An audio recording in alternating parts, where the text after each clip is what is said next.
இது உங்கள் தமிழ் அறுசுவை சமையல்.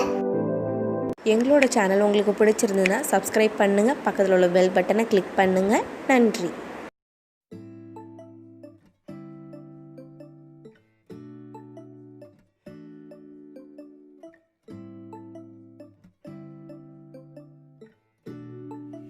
இன்னைக்கு ரவையை வச்சு சாஃப்டான ஸ்வீட் ஒன்று தான் செய்ய போகிறோம். வாங்க எப்படி செய்யலான்னு பார்ப்போம்.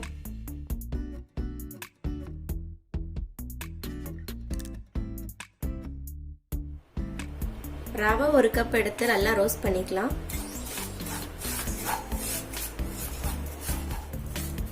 இது நல்லா ரோஸ்ட் பண்ணியாச்சு. இப்போ இதை ஆற வச்சு நம்ம மிக்சியில் போட்டுடலாம். ரவையை இப்போ பவுடராக மிக்சியில் போட்டு அரைச்சி எடுத்துக்கிட்டாச்சு. ஃப்ளேமை கம்மியாக வச்சு நான் ரவை எடுத்த கப்லேயே காய்ச்சின திக்கான பால் வந்து இதோட சேர்த்துக்கிறேன். 2 கப் சேர்த்துக்கிறேன்.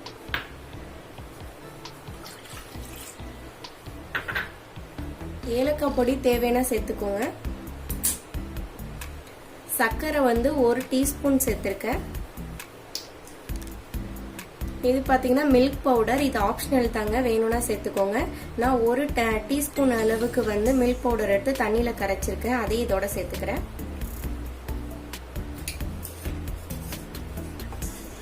ஒரு கொதி வரட்டும். ஆல்ரெடி காய்ச்சின பால்னால ரொம்ப ஹீட் பண்ண தேவையில்லை. லைட்டாக ஹீட் ஆனோடனே பால் நம்ம வறுத்து வச்ச ரவையை கொஞ்சம் கொஞ்சமாக கொட்டி கிண்ட ஆரம்பிச்சிருங்க.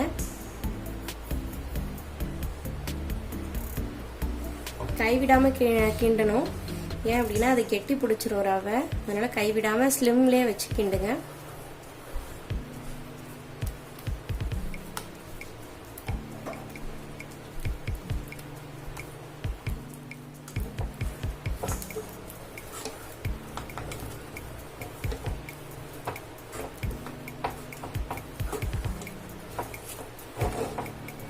தேவை அப்படின்னா கொஞ்சமா தண்ணி ஊத்திக்கலாம்.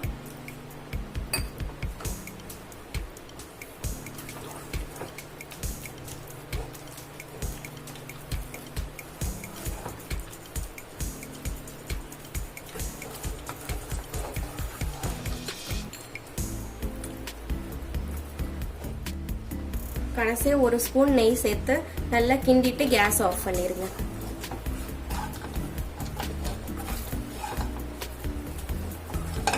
பாருங்க, எல்லாம் அப்படியே டாப்ல சேர்ந்து வருது.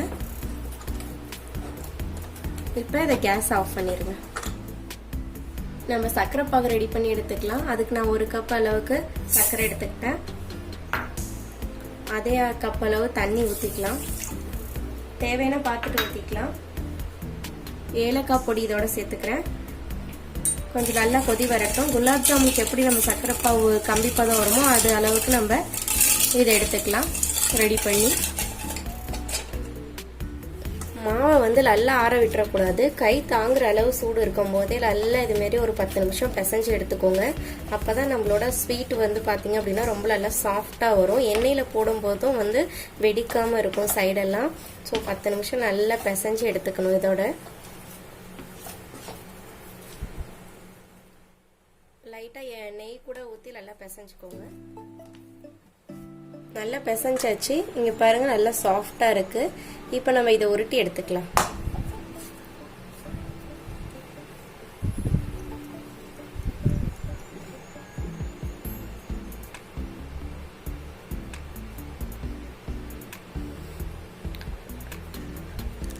ரொம்ப திக்கா போடாதீங்க, கொஞ்சம் லைட்டா மீடியமாவே போடுங்க.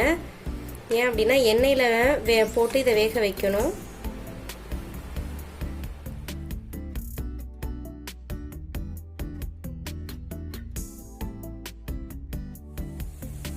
சர்க்கரை பாகு எல்லாம் கொதிச்சுட்டு இருக்கு. இந்த ஸ்டேஜில் வந்து நான் ஒரு கேசரி பவுடர் கொஞ்சமாக சேர்த்துக்கிறேங்க.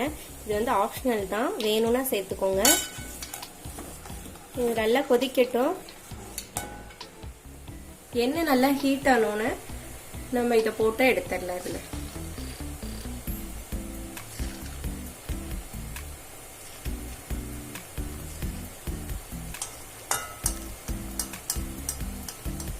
இதோட சைஸ் பாத்தீங்கன்னா கொஞ்சம் மீடியமா போடுங்க. அப்பதான் வந்து நம்ம எண்ணெயில் போட்டு பாயில் பண்ணும்போது கொஞ்சம் வேகம் உள்ளாரையெல்லாம்.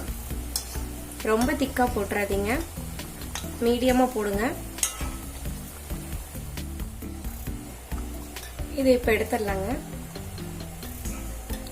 இந்த ஸ்டேஜில் எடுத்துடலாம், ரொம்ப சவக்க விட தேவையில்லை.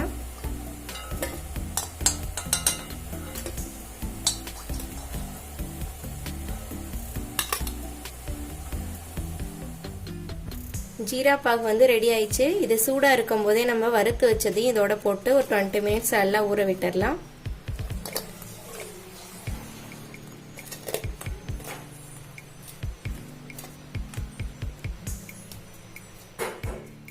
சக்கரை பாகுல ஊறி நம்மளோட ஸ்வீட் வந்து ரொம்பவே சாஃப்டா ஸ்வீட்டா ரெடி ஆயிடுச்சு.